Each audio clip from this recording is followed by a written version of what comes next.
Welcome back viewers. इस video में हम गूगल वेब मास्टर टूल्स के अंदर गूगल इंडेक्स को जो है डिस्कस करेंगे, जिसमें तीन ऑप्शन आपके पास आ जाते हैं, तीन लिंक्स है। एक है इंडेक्स स्टेटस, एक है कंटेंट कीवर्ड्स और एक है रिमूव यूआरएल्स।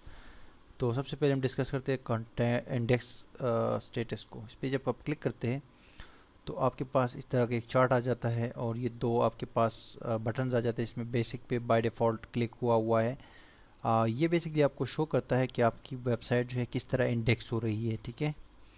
और इसकी ग्राफ भी आपको शो कर रहे हैं। तो साइट जो है ये कब से स्टार्ट हुई, 0 पेजेस इंडेक्स हुई थी इस 2000 दिसंबर 2013 में। फिर क्या हुआ कि 13 पेजेस इस दिन को, 17 पेजेस, फिर ये इंडेक्सिंग पहुँचते पहुँचते पहुँचते पहुँचते यहाँ तक पहुँच गई कि अभी इसकी टोटल जो है 2 दिन पहले या 4 दिन पहले जो है टोटल इसके 43 पेजेस जो है सर्च इंजन में या गूगल में इंडेक्स हो चुके हैं। इस वेबसाइट ये जो वेबसाइट है onlinetutoring.com, ठीक है जी। तो यहाँ पर आप अपनी वेबसाइट के इंडेक्सेशन देख सकते हैं। अगर आपके पेजेस इंडेक्स नहीं हो रहे तो दैट्स मीन के कुछ प्रॉब्लम है। अगर 1 महीना या 2 महीने आपकी साइट के हो चुके हैं और अभी तक उसके पेजेस इंडेक्स नहीं हो रहे, तो यहाँ से आप इस टूल की मदद से चेक कर सकते हैं। और अगर हम एडवांस में जाएंगे, इसमें एक एडवांस का भी टैब दिया हुआ है, इस पर अगर हम क्लिक करते हैं तो हमें ये भी बता दिया जाएगा कि रोबोट्स जो है ना, robots.txt फाइल जो है उसने कितने पेजेस को ब्लॉक किया है। तो 43 तो इंडेक्स हो चुके हैं, क्राउल हो चुके हैं, फिर इंडेक्स हो चुके हैं, लेकिन 2 पेजेस जो है और रोबोट्स ने ब्लॉक भी की है। ये देखिए, आपको स्टेप बाय स्टेप बताया जाएगा कि टोटल जो 43 पेजेस में 2 रोबोट्स ने ब्लॉक की है, जो कि मे भी कुछ ऐसे पेजेस होंगे जो हमारे टेक्स्ट फाइल में जो है वो मौजूद होंगे, तो वहाँ से हमने उनको ब्लॉक किया होगा। अब ये तो सिंपली इंडेक्सेशन का वो है। कंटेंट कीवर्ड्स पे अगर हम आते हैं तो इसमें आपके जो कंटेंट होते हैं ना, आपके साइट के अंदर जो कंटेंट है, जो अब मेरी ये साइट है onlinetutoring.com, तो ये तकरीबन वेब डेवलपमेंट के हवाले से है।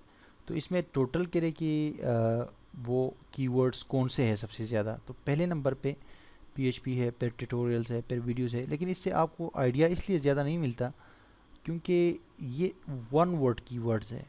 अगर आप इसमें पे ये क्लिक करते हैं ना, साथ में लिखा हुआ है 2 वेरिएंट्स या 3 वेरिएंट्स, इस पर अगर आप क्लिक करते हैं तो आपको मज़ीद आइडिया मिल जाता है, ठीक है। जिसे कि इसके लिए जो वीडियोस, यानी गूगल ने वीडियोस को फाइंड किया इन पेजेस पे। और ये देखिए, ये जो वेरिएंट्स है ना, वीडियोस, इस पे आप देखते हैं ट्यूटोरियल वगैरह वगैरह। लेकिन फिर भी आपको यहाँ से इतना आइडिया नहीं मिलता। अगर आप शो मोर पे क्लिक करते हैं तो आपको मज़ीद जो है यहाँ पर जो 1 वर्ड का जो कीवर्ड है ना, जितना भी गूगल एक्चुअली समझ चुका है और गूगल ने जो पिक किया है आपकी साइट से, वो सारे आपको यहाँ पर नज़र आएंगे नंबर वाइज और टॉप से बॉटम तक। तो इसमें कोई इतना ख़ास कोई चीज़ नहीं है आपके लिए। आप जैसे इसको देख सकते हैं आपकी साइट के कौन से कीवर्ड जो है वो ज़्यादा पॉपुलर है। उसके बाद जो सबसे इम्पोर्टेंट ऑप्शन है इस सेक्शन के अंदर इंडेक्स स्टेटस के बाद, वो है रिमूव यूआरएल्स। इस पर मैं क्लिक करता हूँ। रिमूव यूआरएल्स एक ऐसा टूल है जिसकी मदद से आप अपनी वेबसाइट के पेजेस को सर्च इंजन के इंडेक्स से रिमूव कर सकते हैं, ठीक है जी। कैसे? अब यहाँ पर अगर इसका सिंपल ये टेक्स्ट हम, ये गूगल ने जो लिखा है अपनी तरफ से, ये हम अगर रीड करें तो लिखा हुआ है use robots.txt file robots.txt to specify how search engines should crawl your site or request removal of URLs from Google search result. Have you read or remove requirements? Only site owners and users will full permissions can request removals. बात यहाँ पर ये हो रही है कि Google आपको suggest कर रहा है कि जो आपका robots.txt फाइल है ना, उसमें आप स्पेसिफाई करें कि हमारा जो रोबोट है, जो क्राउलर है, वो कौन से पेजेस को क्राउल करे और कौन से को ना करे। बोलते ये आपका काम है। लेकिन अगर वो आपने स्पेसिफाई उसमें नहीं किए थे और हमारे क्राउलर ने पेजेस को क्राउल कर लिया है, तो अब आप उनको चूँकि जब पेजेस क्राउल हो जाते हैं तो फिर वो इंडेक्स भी हो जाते हैं, लाजमी बात है। तो गूगल कह रहा है कि अगर वो क्राउल होकर इंडेक्स हो चुके हैं तो उनको आप रिमूव भी कर सकते हैं। तो यहाँ से आप उसको रिमूव कर सकते हैं। लेकिन इस काम के लिए मैं ये टूल यूज़ नहीं करता। क्यों? कि उस काम के लिए अगर आपके कुछ पेजेस जो आप नहीं चाह रहे कि वो इंडेक्स हो जाए, वो इंडेक्स हो गए, तो उसको डी इंडेक्स भी कर सकते हैं। लेकिन इस टूल को मैं जो यूज़ करता हूँ वो मैं इसलिए यूज़ करता हूँ कि कोई पेज अगर हमारी वेबसाइट में नॉट फाउंड है या जिसको हम डिलीट करना चाह रहे हैं, कोई पुराना पोस्ट है या कोई आउटडेटेड हो गया है या बेकार हो गया है, उसको हमने अपनी वेबसाइट से डिलीट कर दिया। मिसाल के तौर पे मैं आपको अपनी वेबसाइट विज़िट करवाता हूँ वंस अगेन। मैं जो हूँ यहाँ पर एक मैंने दिया हुआ है मिसाल के तौर पे एक पोस्ट है, डाउनलोड प्रीमियम थीम्स। अब ये डाउनलोड प्रीमियम थीम्स, वर्डप्रेस की थीम्स और ब्लॉगर के टेम्पलेट्स, इसका मैंने ख़ास टाइम रखा था कि भाई ये 30 दिन तक मैं ये फ्री टेम्पलेट्स दूंगा। उसके बाद ये पेज मेरे ख्याल से मतलब एक हिसाब से ये पेज बेकार हो गया। अब मैंने क्या किया, इस पेज को मैंने चूँकि आउटडेटेड है, मेरी साइट पे बोझ है, तो मैं फजूल जो कंटेंट है या जो आउटडेटेड हो गए उनको लाजमी बात है रिमूव करूँगा अपनी साइट से, तो मेरी साइट की रैंकिंग जो है और अच्छी होती जाएगी।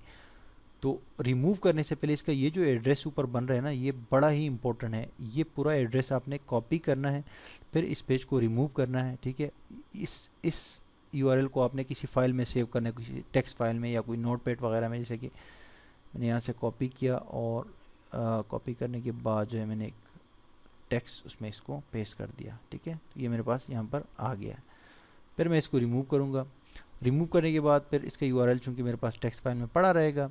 इसी तरह और भी अगर पेजेस है वो सबको मैं डिलीट करूँगा, यूआरएल्स अपने पास रखूँगा। फिर मैं आऊँगा यहाँ पर और इस टूल को यूज़ करके इन पेजेस को जो मैं अपनी वेबसाइट से रिमूव करूँगा, इनको मैंने यहाँ से भी रिमूव करना है। अगर यहाँ से मैं रिमूव नहीं करूँगा गूगल के इंडेक्स से, तो गूगल वेब मास्टर टूल्स के अंदर ऑटोमेटिकली नोट फाउंड के एरर्स जो है वो जमा होते जाएंगे और ज़्यादा होते जाएंगे, क्योंकि डेली अगर कोई भी यूज़र वहाँ पर विज़िट करेगा और पेज नहीं होगा तो गूगल उसको नोट फाउंड में काउंट करेगा, और ये अच्छी चीज़ नहीं है। वैसे अगर बहुत ज़्यादा नोट फाउंड हो जाए तो फिर थोड़ा सा इफेक्ट करता है साइट को।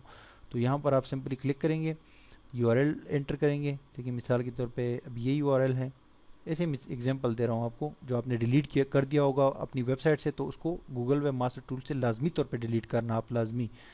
और यहाँ पर मैं इसको पेस्ट कर दिया मैंने। अब कंटिन्यू पे क्लिक करता हूँ। कंटिन्यू पे क्लिक करने के बाद अब ये कह रहे हैं कि रीज़न क्या है। अच्छा, ये यूआरएल है, कह रहे रीज़न क्या है।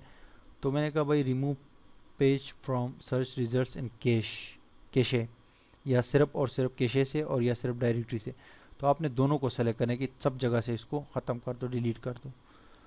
तो ये टूल आप यूज़ कर सकते। नेक्स्ट आप सबमिट करेंगे तो ये ऑटोमेटिकली रिक्वेस्ट हो जाएगा और 3-4 दिन में गूगल इसको रिमूव कर देगा। मैं कैंसिल करता हूँ क्योंकि अभी तो मैंने नहीं करना, क्योंकि तो लाइव आर्टिकल था।